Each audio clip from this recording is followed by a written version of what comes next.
नवरात्रि के तीसरे दिन माँ चंद्रघंटा स्वरूप की पूजा होती है। चंद्रघंटा देवी का स्वरूप तपे हुए स्वर्ण के समान कांतिमय है।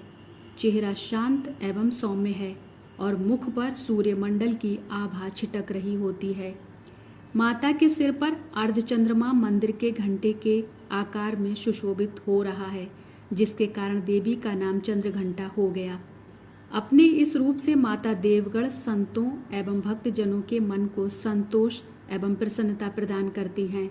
माँ चंद्रघंटा अपने प्रिय वाहन सिंह पर आरूढ़ होकर अपने 10 हाथों में खड़ग, तलवार, ढाल, गदा, पाश, त्रिशूल, चक्र, धनुष भरे हुए तरकस लिए मंद मंद मुस्कुरा रही होती हैं।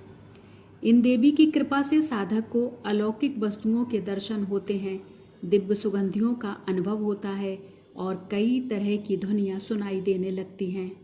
इन क्षणों में साधक को बहुत सावधान रहना चाहिए। इन देवी की आराधना से साधक में वीरता और निर्भयता के साथ ही सौम्यता और विनम्रता का विकास होता है। इसलिए हमें चाहिए कि मन, वचन और कर्म के साथ ही काया को विहित विधि विधान के अनुसार परिशुद्ध पवित्र करके चंद्रघंटा के शरणागत होकर उनकी उपासना आराधना करनी चाहिए। इससे सारे कष्टों से मुक्त होकर सहज ही परम पद के अधिकारी आप बन सकते हैं। ये देवी कल्याणकारी हैं। माँ चंद्रघंटा की पूजा करने से जातक के सभी पाप नष्ट हो जाते हैं और जन्म जन्म का डर समाप्त हो जाता है और जातक निर्भय बन जाता है। देवताओं और असुरों के बीच लंबे समय तक युद्ध चला। असुरों का स्वामी महिषासुर था और देवताओं के इंद्र। महिषासुर ने देवताओं पर विजय प्राप्त कर इंद्र का सिंहासन हासिल कर लिया और स्वर्गलोक पर राज करने लगा। ये देखकर सभी देवतागण परेशान हो गए और इस समस्या से निकलने का उपाय जानने के लिए त्रिदेव ब्रह्मा, विष्णु और महेश के पास गए। देवताओं ने बताया कि महिषासुर ने इंद्र, चंद्र, सूर्य, वायु और अन्य देवताओं के सभी अधिकार छीन लिए हैं और उन्हें बंधक बनाकर स्वयं स्वर्गलोक का राजा बन गया है। देवताओं ने बताया कि महिषासुर के अत्याचार के कारण अब देवता पृथ्वी पर विचरण कर रहे हैं और स्वर्ग में उनके लिए स्थान नहीं है। यह सुनकर ब्रह्मा, विष्णु और भगवान शंकर को अत्यधिक क्रोध आया।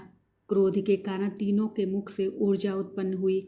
देवगणों के शरीर से निकली ऊर्जा भी उस ऊर्जा से जाकर मिल गई।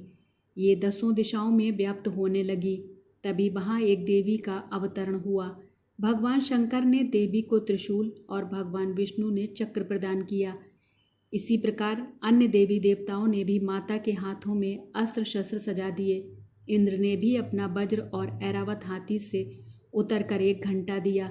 सूर्य ने अपना तेज और तलवार दिया और सवारी के लिए शेर दिया। देवी अब महिषासुर से युद्ध के लिए पूरी तरह से तैयार थी। उनका विशालकाय रूप देखकर महिषासुर यह समझ गया कि अब उसका काल आ गया है। महिषासुर ने अपनी सेना को देवी पर हमला करने को कहा।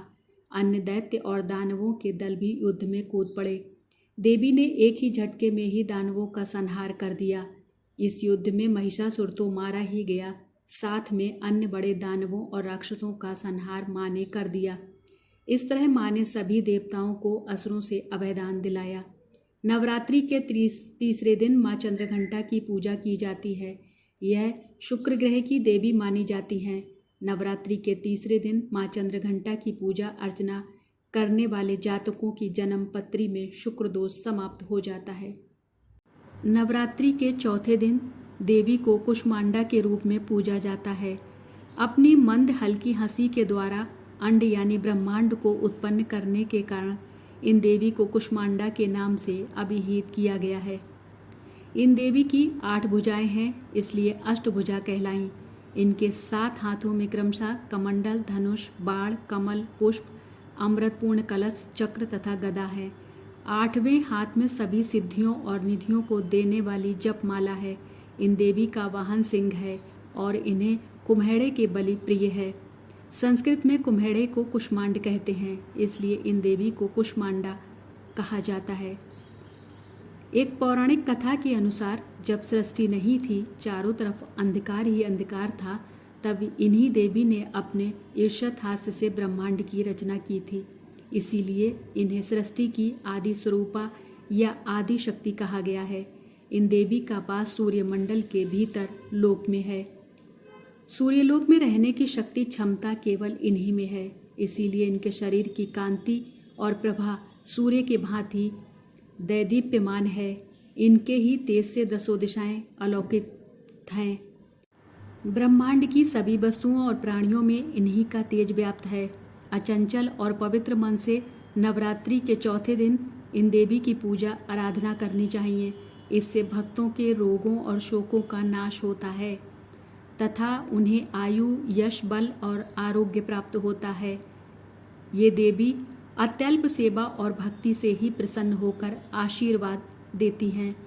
सच्चे मन से पूजा करने वाले को सुगमता से परम पद प्राप्त होता है। विधि विधान से पूजा करने पर भक्त को कम समय में ही कृपा का सूक्ष्म भाव अनुभव होने लगता है। ये देवी आधियों व्याधियों से मुक्त करती हैं और उसे सुख, समृद्धि और उन्नति प्रदान करती हैं।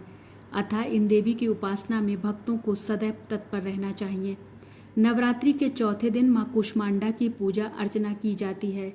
कुष्मांडा माँ सूर्य से संबंधित दोषों को ठीक करती हैं। जिन जातकों की कुंडली में सूर्य नीच का हो, उन्हें माँ कुष्मांडा की पूजा से लाभ होता है।